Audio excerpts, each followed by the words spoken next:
નમસ્તે બાળ મિત્રો, તમારા ખુશી દીદી ફરીથી તમારા માટે એક નવી વાર્તા લઈ આવ્યા છે. તે સાંભળતા પહેલાં શું કરીશું? મોબાઈલને દૂર રાખી દઈશું.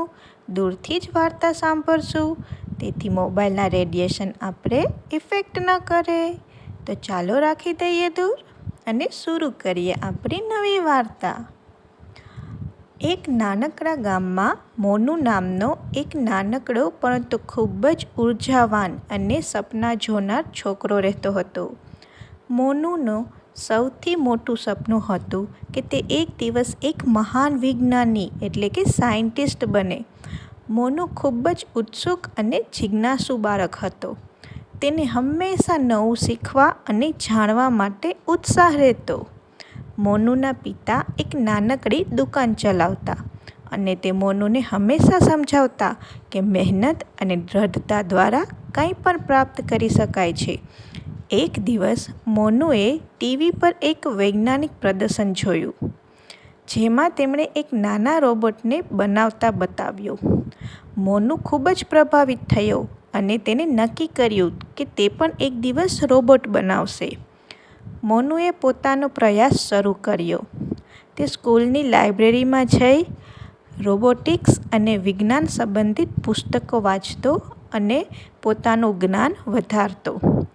મોનુના શિક્ષક મિસ રાધિકા પણ ખૂબ જ સહાયક અને પ્રોત્સાહક હતા.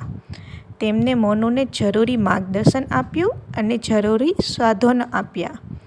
મોનુએ પોતાના દિલથી મહેનત કરવા માંડી.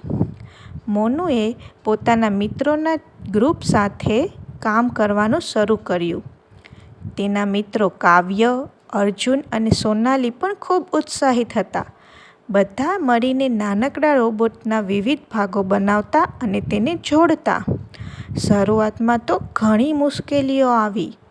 ક્યારેક રોબોટના ભાગો યોગ્ય રીતે ન જોડાતા, તો ક્યારેક બેટરીના કનેક્શન પ્રોપર રીતે ન હતા. પણ મોનુએ હિંમત ન હારી. તે ફરીથી પ્રયત્નો કરતા અને નિષ્ફળતામાંથી શીખતા. ધીમે ધીમે તેમની મહેનત ફળવા લાગી. રોબોટ ધીમે ધીમે કાર્ય કરવા માંડ્યો. મોનુ અને તેના મિત્રો ખૂબ જ ખુશ થયા. મોનુએ અને તેના મિત્રોએ પોતાના રોબોટને વધુ મજબૂત અને વધુ ઇફેક્ટિવ બનાવવા પ્રયાસો ચાલુ રાખ્યા. તે બધી સમસ્યાઓનું સોલ્યુશન કાઢતા અને નવા નવા વિચારો અજમાવતા. એક દિવસ તેમનો રોબોટ પૂરી રીતે કાર્યશીલ થઈ ગયો. તે નાનકડી વસ્તુઓ ઉપાડી શકતો, ચાલતો અને નાની નાની આજ્ઞાઓનું પાલન કરતો. મોનુએ પોતાના પ્રોજેક્ટને સ્કૂલના વિજ્ઞાન પ્રદર્શનમાં રજૂ કરવાનું નક્કી કર્યું. પ્રદર્શનના દિવસે મોનુ અને તેના મિત્રો ખૂબ જ ઉત્સાહિત હતા. તેઓએ પોતાના રોબોટને દર્શકો સમક્ષ રજૂ કર્યો. તમામ લોકોએ રોબોટને જોઈને આશ્ચર્ય અને પ્રશંસા વ્યક્ત કરી. મોનુના શિક્ષક મિસ રાધિકાએ પણ મોનુના પ્રોજેક્ટની ખૂબ પ્રશંસા કરી. મોનુના રોબોટને વિજ્ઞાન પ્રદર્શનમાં પ્રથમ સ્થાન મળ્યું. મોનુ અને તેના મિત્રો ખૂબ જ ખુશ થયા. મોનુના સપનાને સાકાર કરવામાં તેમનો સહકાર રહ્યો અને તેમની મહેનતનું મીઠું પરિણામ મળ્યું તેમને. આ પ્રસંગે મોનુએ સમજો કે મહેનત, દૃઢતા અને સપનાનો પીછો કરવો એ જ સફળતાની ચાવી છે, તે માની લીધું. મોનુએ પોતાના ગામના બધા બાળકોને કહ્યું કે કદી પણ તમારા સપનાને સાકાર કરવા માટે હિંમત ન હારતા. મહેનત કરો, નિષ્ફળતામાંથી શીખો અને આગળ વધો.